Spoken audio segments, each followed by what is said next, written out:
Hello students, class 10 के गणित का आपका ये पीरियड है। और क्लास 10 में गणित में हम इस समय पढ़ रहे हैं प्रश्नावली 6.2। और कल तक की क्लास में हम पढ़ चुके थे सवाल नंबर 5 तक, और आज हम सवाल नंबर 6 से शुरू करेंगे। तो कल हमने सीखा था इसमें कि किस तरह से हम जो हमें सवाल दिया है उसमें हमें थेल्स पर में लगाने के जो कंडीशन है वो हमें दी रहती है। और थेल्स पर में लगाने की जो कंडीशन है यानी शर्त क्या है कि किसी भी त्रिभुज में किसी एक भुजा के समांतर आपको रेखा दी रहेगी या आप किसी भी तरीके से उसे प्राप्त कर सकते हैं, तो हम थेल्स पर में लगा सकते हैं। जैसा सवाल नंबर 3 में था, तो आपको ध्यान होगा इसमें देखो LM समांतर CB देखो समांतर दे रखी है, तो हमें केवल ये देखना होता है कि समांतर किस में है और उसी में हम थेल्स पर में लगाएंगे। कल मैंने आपको बहुत अच्छी तरह समझा दिया था। ऐसे सवाल नंबर 4 में भी आपको देखो समांतर रेखाएं दे रखी हैं और ये समांतर किस में है, किस त्रिभुज में है, उसी त्रिभुज में हम थेल्स पर में लगाएंगे। 3 और 4 में हमने थेल्स पर में का प्रयोग किया था। 5 में थेल्स पर में नहीं लगानी थी, मतलब थेल्स पर में शुरू में तो लगानी है लेकिन लास्ट में जो हमें सिद्ध करना है। और जब भी आपको इस तरीके से दो भुजाएं कहो या एक भुजा के समांतर कोई रेखा को, यानी दो आपको रेखाएं समांतर सिद्ध करनी है, यहाँ पे रेखाएं तो नहीं कह सकते, भुजाएं कह सकते हैं, तो आपको थेल्स प्रमेय के विलोम का प्रयोग करना होता है। और थेल्स प्रमेय के विलोम किस तरह से हमने कल बताया था, तो 5वां और 6ठा सवाल इसी पर आधारित है।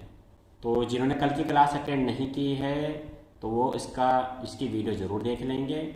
और देखो एक चीज़ मैं फिर बार बार कह रहा हूँ कि ये जो आपका रेखागणित शुरू हो गया है, 6ठा चैप्टर आपका शुरू हो चुका है, तो 6.1 से ही आपको स्टार्टिंग से समझना पड़ेगा। ऐसे नहीं कि आप 6.3 में आए एकदम से सीखने या 6.4 में आए, बीच में समझ में नहीं आता इसमें। तो इस बात को आप समझिए, शुरू की जिनकी क्लासें मिस हो चुकी हैं वो क्लासें जरूर अटेंड करें। पूरा नहीं सीखेंगे तो कुछ तो सीखेंगे। तो मेरा ये मानना है कि हर कोई बच्चा, कम से कम मैं ये नहीं कह रहा हूँ कि हर बच्चा, देखो इसमें 10 क्वेश्चन है तो हर बच्चा 10 के 10 क्वेश्चन तैयार करे, ऐसा तो नहीं कहा जा रहा है। जो बहुत शार्प माइंडेड, जिन्हें हम जीनियस बोलते हैं, बहुत ही ब्रिलियंट बच्चे, वो 10 के 10 कर सकते हैं। उससे कुछ 8 कर सकते हैं, कुछ बच्चे 7 क्वेश्चन तैयार कर सकते हैं, कुछ बच्चे 3 कर सकते हैं, कुछ 2 कर सकते हैं। लेकिन कम से कम हर कोई बच्चा एक क्वेश्चन तो कर ही सकता है कम से कम। तो इतनी तो क्षमता अपने अंदर रखो कम से कम। तो एक पहला क्वेश्चन कह रहा हूँ मैं, या दूसरा, ठीक है। चलो शुरू करते हैं सवाल नंबर 6। इसमें भी हम थेल्स प्रमेय के जो विलोम है उसका प्रयोग करेंगे, तो इसमें भी आपको सीखने को मिलेगा। तो सवाल देखिए क्या है आपका। आकृति 6.21 में क्रमशः OP और OQ OR पर, सॉरी OR, हाँ ये सॉरी इसी की है, ठीक है, इसका चित्र ये है, ये सॉरी चित्र ये देखा, ये आकृति 6.1 में क्रमशः OP और OQ क्रमशः OR पर स्थित बिंदु AB और C इस प्रकार है कि AB समांतर PQ, AC समांतर PR है, तो दर्शाइए कि BC समांतर QR। दो समांतर आपको भुजाएं दे रखी हैं, इसका मतलब जिस त्रिभुज में ये समांतर है उस त्रिभुज में थेल्स पर में लगाएंगे, जिस त्रिभुज में ये समांतर है उस त्रिभुज में भी थेल्स पर में लगाएंगे। और उसके बाद हमें एक संबंध प्राप्त होगा, वह संबंध किसी त्रिभुज में आपके किसी त्रिभुज के अंतर्गत आएगा और उसमें थेल्स प्रमेय के विलोम का प्रयोग करेंगे। अब इसे देखें सवाल को। तो सवाल नंबर आपका है 6। आज 6.2 का पार्ट 3 है, पार्ट 2 कल हो गया था, ठीक है, पार्ट 2 सही है। तो पार्ट 2 पार्ट 1 का मतलब आप समझते हो, इससे पहले 2 मतलब इतने पार्ट में वीडियो बन रही है, ठीक। अब देखिए इसका 6ठा सवाल, इसका मैं चित्र बना रहा हूँ। चित्र आपको बनाना है। बहुत से बच्चे एग्जाम में चित्र नहीं बनाते हैं और वो कहते हैं कि पेपर में बना हुआ तो है। तो ये बात आप ध्यान दें, पेपर में चित्र बना रहता है लेकिन उसके बावजूद भी आप उसको अपनी नोटबुक में बनाएंगे, जो आपकी आंसर शीट होगी वहाँ पे। हाथ ऐसे पेन से बनाना है, इसके लिए स्केल का प्रयोग करें। ये बात मैं बार बार आपको बोलता रहता हूँ। बन जाएगा, इतना बुरा भी नहीं बनेगा, तो इतना अच्छा भी नहीं, पर लगभग ऐसा तो बन ही जाएगा। जिसे ना बहुत अच्छा कह सकते हैं ना बहुत बुरा कह सकते हैं। ये देखो त्रिभुज PQR है, इसके अंदर एक त्रिभुज AB और C है और बीच में पॉइंट ये O है, ठीक है। अब देखो ये सवाल आसान है, अभी आप थोड़ी कोशिश करें, सीख जाएंगे, ऐसा नहीं कि नहीं सीख पाए, आगे कठिन भी आएंगे। आप देखना प्रमेय 6.4 देखना, इतनी सबसे बड़ी प्रमेय है, तो आप खुद ही समझ जाएंगे ये बहुत मुश्किल है। लेकिन ये मुश्किल नहीं जो मैं इससे मैं करा रहा हूँ, ये आसान है, दिया है। तो दिया है में हमारा क्या आएगा, आकृति में आपको जो दिया डायरेक्ट लिख लेते हैं। आकृति में ए बी समांतर पी क्यू, ए बी समांतर पी क्यू तथा ए सी समांतर पी आर, ए सी समांतर पी आर सिद्ध करना है। तो दर्शाइए जो होता है वो सिद्ध करने वाला पॉइंट होता है, तो सिद्ध करना है और हमें सिद्ध करना है इसमें बी सी समांतर क्यू आर, बी सी समांतर क्यू आर, ये हो गया। और इसके बाद उत्पत्ति, 3-4 जो सवाल हमने किए थे कल उसमें थेल्स प्रमेय लगी थी और 6-7 में लास्ट में थेल्स प्रमेय का विलोम लगेगा। थेल्स प्रमेय इसमें भी लगेगा, लास्ट में जो होगा वो थेल्स प्रमेय का विलोम लगेगा। उत्पत्ति में देखो क्या है, फिर वही बात है आपके सामने, बिल्कुल एक जैसा पैटर्न चल रहा है। आपको जो समांतर रेखाएं दे रखी हैं, पहले ये दे रखी है, दूसरी ये दे रखी है। तो पहले इसकी बात करते हैं, ए बी समांतर पी क्यू, ये किस त्रिभुज में है तो आपको पहले देखना है किस त्रिभुज के अंदर आ रही है। तो ए बी, आप ध्यान से देखो, समांतर पी क्यू, ए बी समांतर पी क्यू, तो आपको पता लग रहा होगा त्रिभुज ओ पी क्यू के अंदर आ रही है। ये देखो, अब इसको मैं अगर अलग से बनाऊं, कल मैंने कई बार बनाए थे ऐसे चित्र, तो कुछ बच्चों को अगर ऐसे में नहीं पता लग रहा है तो देखो मैं इसको ऐसे बना रहा हूँ। ये है आपका, और यहाँ पे ओ मैंने ऊपर बना दिया, ये हो गया पी और ये हो गया क्यू, और ये आपका था ए और ये आपका था ओ क्यू भी, ये पी, ये था आपका। देखो ये बहुत सिंपल है। ये चित्र आपका किताब में ऐसे बना हुआ है, ऐसे आप बना, ये O B Q, O A Q, O A Q, O B Q, O B Q, ये ए बी या पी क्यू, ये आपका पी क्यू। समझने की कोशिश करें, ऐसा कुछ मुश्किल नहीं है। बार बार ऐसे चित्र बनाने के लिए तो इसका मतलब है कि आपको समझ में आ ही नहीं रहा अभी तक। अब आप वैसे समझे, मैं तो समझाने का प्रयास करता रहूँगा खैर, लेकिन आप लोग इसी में सीखने की कोशिश करें। अब जब नहीं कोई चाह रहा है तो फिर मुझे करना ही पड़ता है कि मुझे आपको ऐसे समझा। लेकिन जो बच्चे सीख चुके हैं उन्हें बड़ा बोरिंग लग रहा हो कि यार हो तो रहा है, बड़ा आसान है, लेकिन जिनको समझ में नहीं आ रहा मुझे उसको भी देखना है एक बार। तो ठीक है, ये आपका थेल्स प्रमेय लगानी है, बहुत आसान है। ओ ए बटे ए पी बराबर ओ बी बटे बी क्यू, समझिए, ओ ए बटे ए पी बराबर ओ बी बटे बी क्यू। ये देखो, अब यहाँ देखो, ये इसके समांतर है, तो हम शीर्ष से शुरू करें, ओ शीर्ष है इसका, ओ ए बटे ए पी, दो टुकड़े हैं, इस भुजा के दो टुकड़े हैं और इस भुजा के दो टुकड़े हैं। अब क्लास में जब कई चीजें पूछता हूँ तो मुझे पता चलता है कि बच्चे समझ ही नहीं पा रहे हैं। बहुत से बोलते हैं ए बी बटे बी क्यू, अब देखो ए बी कहाँ है, बी क्यू कैसा, बिल्कुल एक भुजा नहीं है, अलग अलग होगी। एक ही भुजा पर आपको 3 पॉइंट मिलेंगे, ये देखो 1 2 3 पॉइंट मिले, ओ ए क्यू 3 पॉइंट मिले, तो ओ ए बटे ए पी बराबर ओ बी बटे बी क्यू। कितना आसान है, देखो ओ ए बटे ए पी बराबर ओ बी बटे बी क्यू, ये थेल्स प्रमेय लगा दी। ठीक, तो क्या किया हमने, हमें जो समांतर रेखाएं दे रखी थी, हमें ये देखना है कि ये किस त्रिभुज के अंदर आ रही हैं और उसी त्रिभुज में हमको थेल्स प्रमेय लगानी है। तो हम क्या लिखें, त्रिभुज ओ पी क्यू में क्या है, ए बी समांतर पी क्यू, ये आपको दिया है। दिया तो केवल आपको ए बी समांतर पी क्यू है, ये तो हमने खुद ढूंढा कि ये समांतर किस त्रिभुज में है और ये आ रही है इस त्रिभुज में, तो ये त्रिभुज का नाम हमने खुद लिख दिया। अब इस त्रिभुज में थेल्स प्रमेय लगानी है, जैसे मैंने अभी आपको लगा के दिखाई थेल्स प्रमेय। अतः थेल्स प्रमेय से, थेल्स प्रमेय से, ठीक है, क्या होगा, ओ ए बटे ए पी बराबर ओ बी बटे बी क्यू। बहुत आसान है, ओ ए बटे ए बी बराबर ओ बी बटे बी क्यू। देखो आप घर में अभ्यास दोबारा जरूर कर रहे होंगे अगर, तो फिर यह ज़्यादा मुश्किल आपको नहीं लग रहे होंगे। लेकिन सवाल आसान है, लेकिन अगर आप प्रयास नहीं करेंगे, इसका रिवीजन नहीं करेंगे, 1 हफ्ते बाद मैं बिल्कुल गारंटी से कह रहा हूँ आप भूल जाएंगे। अगर आपने आज पढ़ा, इसके बाद आपने 7 दिन तक नहीं पढ़ा, 8वें दिन करके देखना, आप एक भी सवाल नहीं कर पाएंगे। तो थोड़ा समय, इसका रिवीजन ज़्यादा करना पड़ता है। अब अगला पॉइंट क्या है, आपको दिया है ए सी समांतर पी आर। अब हमें फिर वही देखना है कि AC और PR जो समांतर हैं ये किस त्रिभुज के अंतर्गत आ रही हैं। अब देखो जरा ध्यान से, AC और ये है PR, तो AC और ये आपका PR किस में आ रही है, OPR में। ये देखो ये इस तरीके से बना हुआ है, ये इस तरीके से बना हुआ है। किताब में चित्र हमेशा आपको सीधा नहीं दिखाई देगा, कभी उल्टे पुल्टे तो आएंगे ही आएंगे। OAP और ये आपको हो गया C और R। ये देखो AC समांतर PR OPR में। तो कुछ बच्चे तो त्रिभुज भी नहीं ढूंढ पाते हैं, तो उनको बहुत ज़्यादा मेहनत करनी पड़ेगी। तो OA बटे, अब थेल्स पर मैं लगा रहा हूँ मैं, तो ये ना OA बटे AP, एक ही भुजा पाएंगे 3 पॉइंट, एक ही भुजा पे 3 पॉइंट।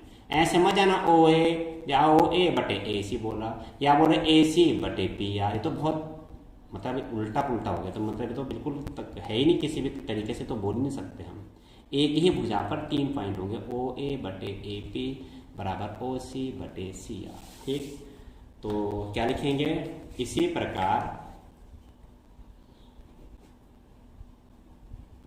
त्रिभुज, अब किसमें, OCR में, जैसे मैंने आपको दिखाया OCR में क्या दिया है, AC समांतर PR, अतः थेल्स प्रमेय से, अतः थेल्स प्रमेय से।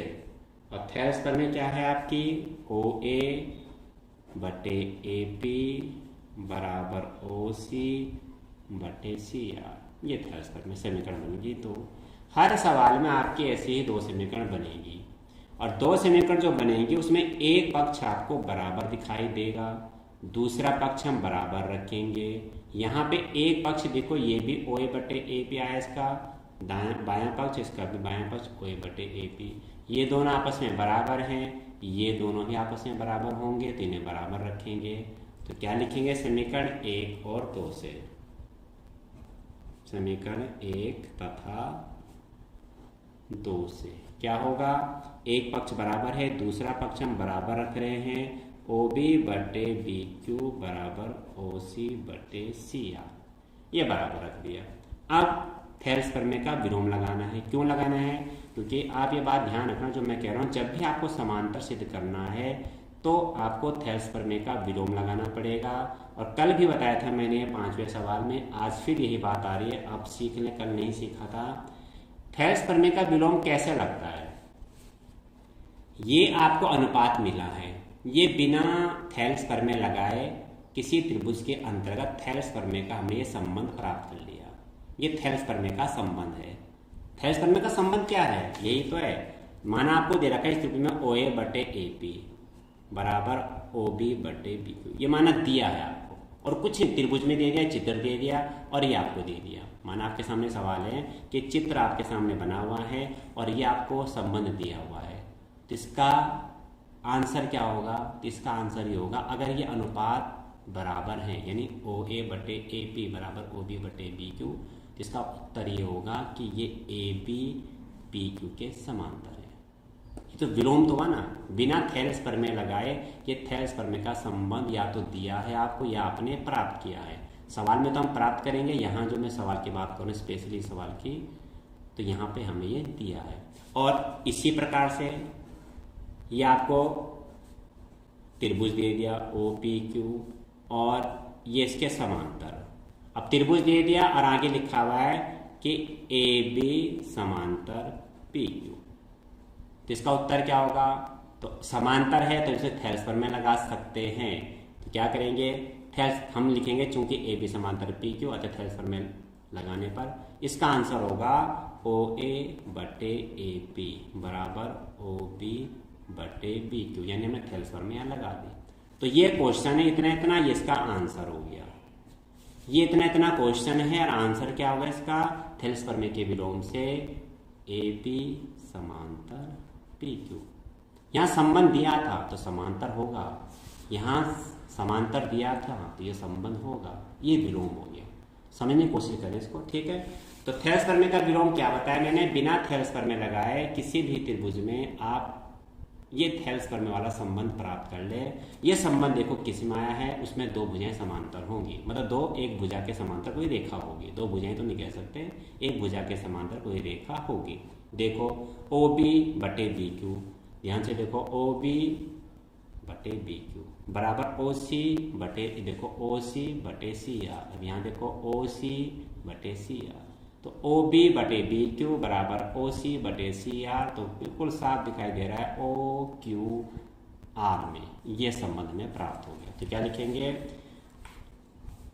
यह संबंध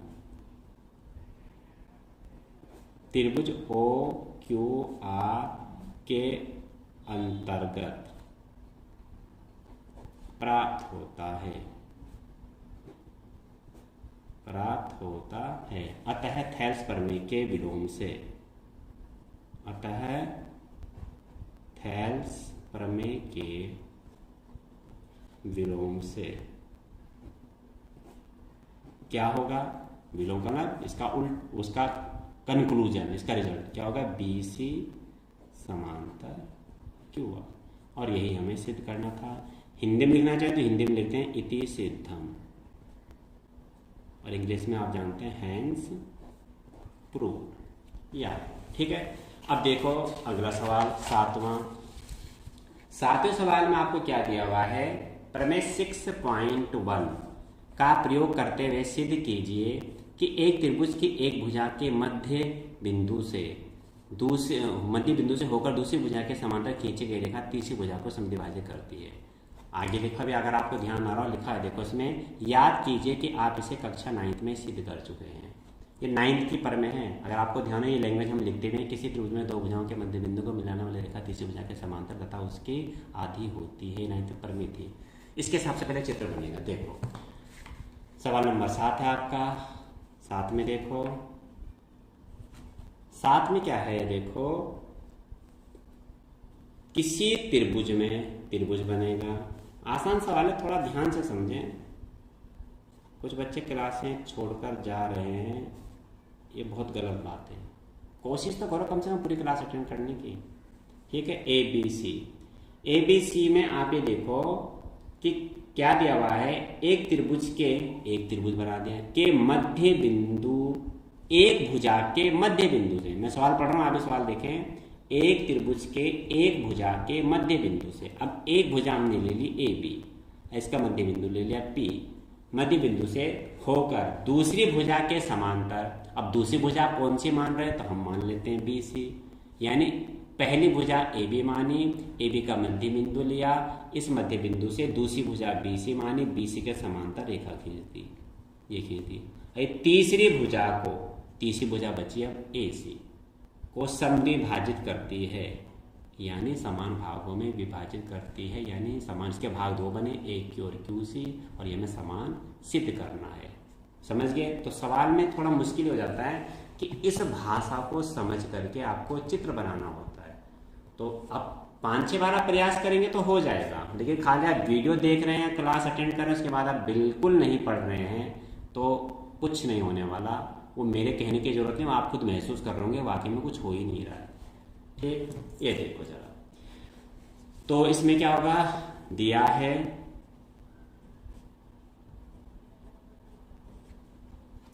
क्या लिखा था सवाल में, मैं फिर एक बार रिवाइज कर रहा हूं, किसी त्रिभुज में त्रिभुज बनेगा किसी एक भुजा के समांतर, अब भुजा कोई सी भी ले सकते हो, ए बी लिया, के समांतर, सॉरी ए बी किसी एक भुजा के मध्य बिंदु से, तो हमने भुजा ए बी ले ली, चाहे तो आप बी सी भी ले सकते हैं, ए सी भी ले सकते हैं, वो कुछ भी आप ले सकते हैं, उससे कोई दिक्कत नहीं है। तो ए बी किसी एक भुजा के मध्य बिंदु से, हमने ए बी का मध्य बिंदु ले लिया पी, दूसरी भुजा हमने बी सी को मान ली, ठीक है, समांतर खींच दी। तीसरी भुजा, अब तीसरी भुजा ए सी तो बची, को समद्विभाजित करती है, तो समद्विभाजित करती है जो ये आपकी स्टेटमेंट है, ये सिद्ध करने वाला पॉइंट है ये, ठीक। इसमें आपको ये भी देखना है, देखो किसी सिद्ध कीजिए कि क्या किसी त्रिभुज की एक भुजा के मध्य बिंदु से, तो ये आपको दिया है इतना मध्य बिंदु दे रखा किसी त्रिभुज का, दूसरी भुजा के समांतर खींची गई रेखा, ये भी आपको दिया है कि दूसरी भुजा के समांतर रेखा में खींच रही है। तीसरी भुजा को, अब तीसरी भुजा को समद्विभाजित करती है, ये जो लास्ट की स्टेटमेंट है, ये जो पॉइंट ही है, ये सिद्ध करने वाला पॉइंट है। समझ गए। अब इसके हिसाब से हमें चित्र बनाएंगे। तो बना दिया चित्र मैंने। ये त्रिभुज बनेगा तो नाम भी नहीं गया, नाम दे दिया ABC। पहली भुजा हमने AB मान ली, दूसरी भुजा BC मान ली, तीसरी भुजा AC मान ली। चाहे तो आप लिख सकते हैं पहली भुजा, वैसे एग्जाम में नहीं लिखना है ये उन बच्चों के लिए लिख रहा हूँ जिन्हें बहुत कम समझ में आ रहा है। ये हमने दूसरी भुजा ले ली, दूसरी भुजा, और ये हमने तीसरी भुजा मान ली। मैं फिर कह रहा हूँ इसे एग्जाम वगैरह में नहीं लिखना है, ये लिखने का कोई मतलब नहीं, केवल समझाने के लिए मुझे ऐसा करना पड़ रहा है। ठीक, एक पहली भुजा के मध्य बिंदु से दूसरी भुजा के समांतर रेखा खींची, ये तीसरी भुजा को समद्विभाजित करती है, यानी बराबर दो भागों में विभाजित करती है। ये हमें सिद्ध करना है। अब दिया है, मैं किताब की लैंग्वेज नहीं आएगी, जो चित्र बनाया है इसके हिसाब से हम लिखेंगे, चित्र के हिसाब से। क्या? त्रिभुज ABC में भुजा AB के मध्य बिंदु क्या है? P से दूसरी भुजा BC के समांतर खींची गई रेखा तीसरी भुजा को खींची गई रेखा तीसरी भुजा को समद्विभाजित करती है। ये पॉइंट सिद्ध करना में आएगा, यहां नहीं लिखना है इसको। खींची गई रेखा क्या लिखेंगे? भुजा AC को बिंदु Q पर प्रतिच्छेद करती है। इतना लंबा आपको नहीं आ रहा है ना, तो आप टेंशन मत करो, मत लिखो इतना लंबा, सीधा आप लिख दो त्रिभुज ABC में PQ के समांतर BC है और TAB का मध्य बिंदु है। इतना लिख दो, इतना अपने ऊपर है, ऐसे नहीं कि इतना ही लिखना है, आप छोटा कर दो, नहीं आ रहा तो छोटा कर दो। ये तो खाली सूचना है कि सवाल में क्या क्या दिया है हमें, लेकिन इसके लिखने के नंबर नहीं मिलते हैं। लेकिन अगर आप नहीं लिखेंगे तो नंबर कटते जरूर हैं, इस बात को ध्यान रखना। सिद्ध करना है, सिद्ध करना है। अब हमें क्या सिद्ध करना है कि जो हमने भुजा ये रेखा खींची दूसरी भुजा के समांतर, तीसरी भुजा को समद्विभाजित करती है, यानी AQ बराबर QC। तीसरी भुजा ये तो AQ बराबर QC, ये हमें सिद्ध करना है। उपपत्ति, अब अगले सवालों में से तो रचना भी होनी शुरू हो जाएगी। उपपत्ति, ये अब बात वही है कि आपको थेल्स पर में लगा सकते हैं इसमें, क्योंकि PQ के समांतर BC आपको दिया है। ठीक है ना, समांतर खींची गई है, लिखा है साहब, सवाल में लिखा है। तो मैंने क्या कहा था, किसी भी त्रिभुज में आप थेल्स पर में तब लगाएंगे जब किसी एक भुजा के समांतर रेखा खींची हो, ऐसा सवाल में लिखा होना चाहिए। सिद्ध करना है तो आप नहीं लगा सकते। अगर माना कहता है कि PQ समांतर BC सिद्ध कीजिए, तो वो सिद्ध करना है, फिर थेल्स पर में नहीं लगा सकते। ठीक है, तो त्रिभुज ABC में क्या है? PQ समांतर BC, ये आपको दिया है। अतः थेल्स प्रमेय से, अतः थेल्स प्रमेय से, थेल्स प्रमेय क्या है? कितनी बार हो चुकी है, हर सवाल में हो रही है। ठीक है, अगर आप सामने होते तो मैं आपसे पूछता कई बच्चों से, तो मुझे पता चलता रहता है कि आप कितना सीख रहे हैं। फिलहाल ऐसी स्थिति है नहीं, तो मुझे बताना पड़ रहा है। AP बटे PB बराबर AQ बटे QC। अब आप कितनी गलतियां करते हैं इसको बताने में, तो आपसे पूछ के पता चलता मुझे। अब ऐसे नहीं हो सकता, तो इसलिए आप ईमानदारी से इसका रिवीजन करते रहें। AP बटे PB बहुत सिंपल है, दो भाग है ना, AP बटे PB बराबर AQ बटे QC। ठीक, AP बटे PB बराबर AQ बटे QC, ये बन गया समीकरण 1। ठीक, अब आपको क्या दिया है? आपको इसमें दिया है कि जो AB का मध्य बिंदु P है, ये भी तो दिया हुआ है। तो चूंकि AB का मध्य बिंदु P है, ये हमें दिया है। तो मध्य बिंदु इसका मतलब ये बिल्कुल बीच का पॉइंट है, दोनों यानी बराबर भाग, यानी AP बराबर BP, ये बराबर AP बराबर PB कह सकते हैं, ABP। इसलिए AP बराबर PB। ठीक, समीकरण। अब ये मान यहाँ रख दो, तो समीकरण 1 में यह मान रखने पर समीकरण 1 से कर दो सीधा। समीकरण 1 से क्या हो गया, कुछ नहीं करना है, AP आपका PB पर आ गया। AP के जगह PB करना है, ये AP था ना, अब AP नहीं लिखूंगा मैं, PB करूंगा। मैंने गलती से AP लिख दिया, मैं इसे PB बनाऊंगा।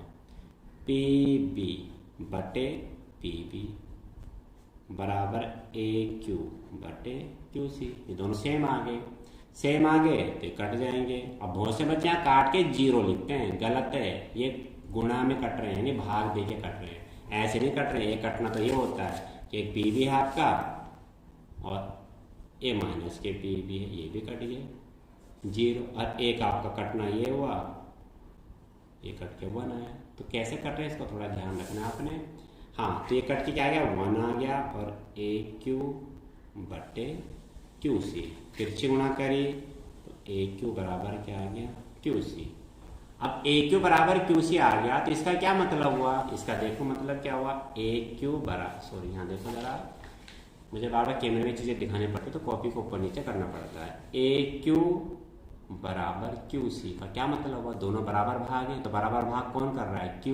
तो Q को क्या कहेंगे, AC का मध्य बिंदु। अतः क्या लिखेंगे, अतः Q AC का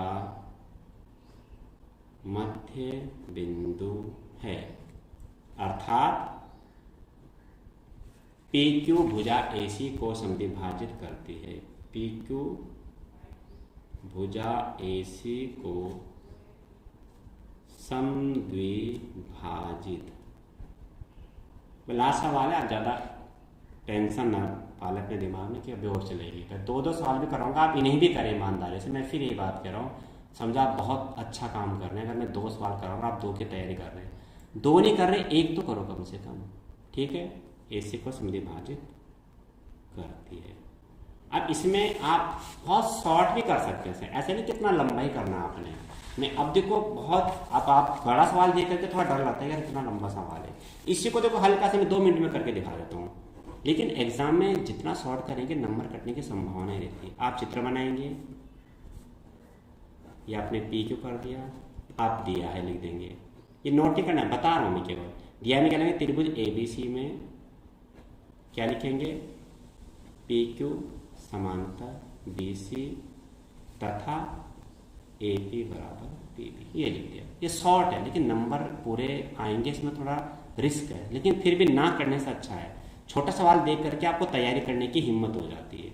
सिद्ध करना है, सिद्ध करने में क्या लिखेंगे, AQ बराबर QC। थोड़ा जल्दी में राइटिंग मेरी खराब हो जाती है, पर आप सुन रहे हैं मेरी बात को, तो नहीं भी सहमत तो सुन रहे हैं उसको, क्या आप कह रहा हूँ मैं।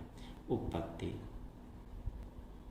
हम क्या लिखेंगे, त्रिभुज ABC में PQ समांतर BC, ठीक है। इसलिए थेल्स पर में से क्या आ जाएगा, AP बटे PB बराबर AQ बटे QC। अब क्या करेंगे, AP PB की जगह क्या कर दिया, AP कर दिया बराबर AQ बटे QC, ठीक। अब यहाँ क्या लिखेंगे, चूंकि AP बराबर PB दिया है, ये कट गया, ये 1 आ गया, AQ बराबर QC या AQ बराबर QC, हैंस प्रूफ सिद्ध हो गया।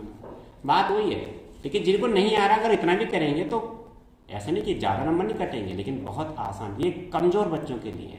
आप चाहे तो जिसको लगता है कि मैं ये तैयार कर सकता हूँ, ये तो पूरा उन बच्चों के लिए जो बिल्कुल चाहते हैं कि मेरे 100 में से पूरे 100 नंबर आए, तो ये पूरा एक तरीके से जिसे बोलते हैं ये हो गया, ठीक। लेकिन अगर आपको लग रहा है कि यार ये ठीक है, बहुत, ये भी सवाल वही है, देखो कितना लाइन हो गया, मुश्किल से 5-6 लाइन हुई, अरे आपका हैंस प्रूव्ड हो गया। तो इसका ध्यान रखिए, ये आपके ऊपर डिपेंड करता है। तो हर सवाल को मैं 2-2 तरीके से नहीं करके दिखा सकता, लेकिन फिर भी प्रयास करता हूँ कि आप लोग समझें। अब हर तरह के बच्चे हैं, मुझे हर तरह के बच्चों को देखना है, तो सबके साथ अलग अलग प्रकार से मैं सवाल करूँ तो संभव नहीं, पर जितना संभव उतना मैं कर रहा हूँ। तो ये आप देखो जरा, तो ये कितने लाइन, देखो 1 2 3 4 5 लाइन हो गया, इसमें देखो जरा कितना हो गया। तो आप इस तरीके से भी कर सकते हैं।